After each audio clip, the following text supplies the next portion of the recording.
A lot of you commented on my last video asking when part 2 is coming out. Here it is. This is the Holy Trinity of Storytelling Neuroscience, part 2.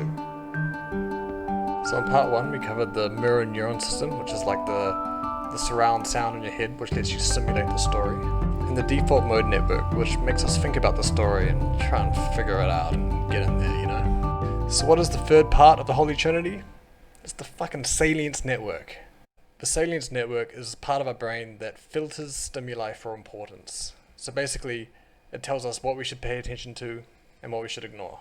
So you can think of it as a bouncer to a club that only lets in important people. Your job as a writer is to convince this bouncer that your story is important. If you can do that, you win your reader's attention. If you fail to do that, you just get ignored, which is bad. But how do we make our stories feel important? A lot of amateur writers think, oh, I need to make my story feel important, therefore it's going to be about saving the world. But importance has nothing to do with scale. Nothing. It's all about narrative focus. So let's talk about Pride and Prejudice and Haikyuu. Arguably different stories. One's about the struggles of finding a husband in 18th century England. The other's about Japanese high school volleyball. Now, I don't give a shit about either of these things, but both of these stories managed to completely convince me of their importance. And the way they did this was by understanding narrative focus. Now, narrative focus is literally just what your narrative focuses on. Now, if you can use this properly, your stories won't only feel more important, they'll shine with that clarity that only the greatest stories do. So let's look at an example.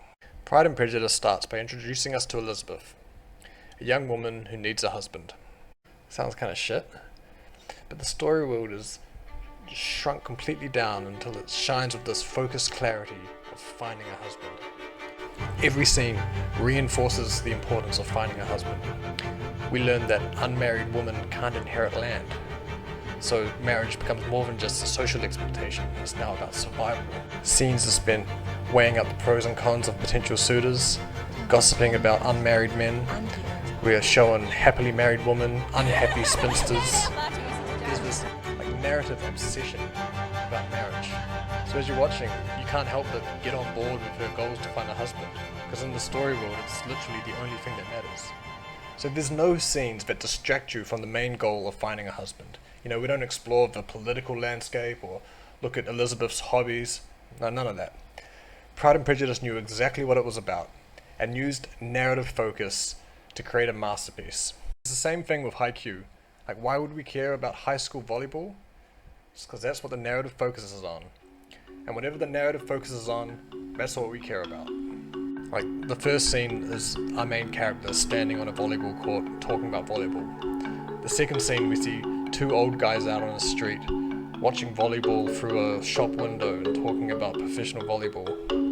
Third scene, volleyball. Fourth scene, it's just all volleyball. This creates this world-building illusion that volleyball is the only thing that matters. And that's exactly what you want when you've got a show about volleyball and your main character wants to be a volleyball player.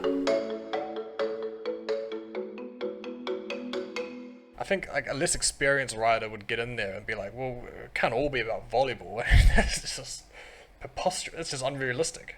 It's stupid.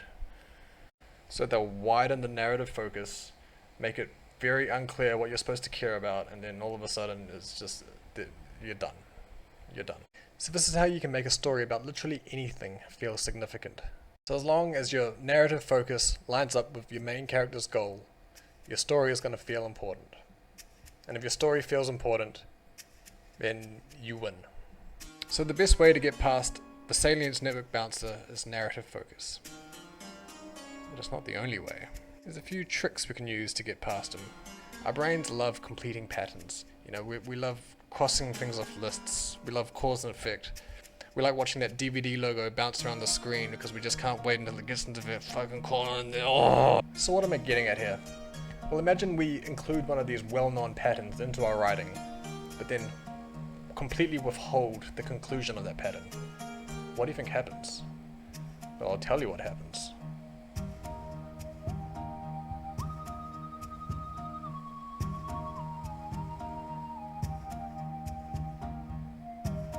It sends a loud message straight to the salience network saying, "You better pay attention, boy.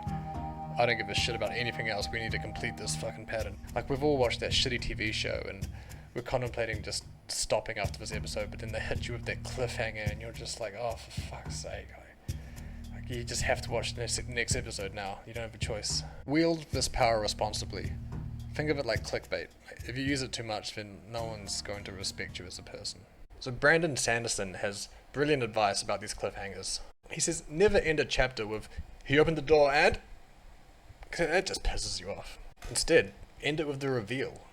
So, he opened the door, and it was Mr. Shelby, the pedophile maths teacher. See how much better that is? It achieves the exact same thing as a cliffhanger, but it doesn't feel like a cheap trick.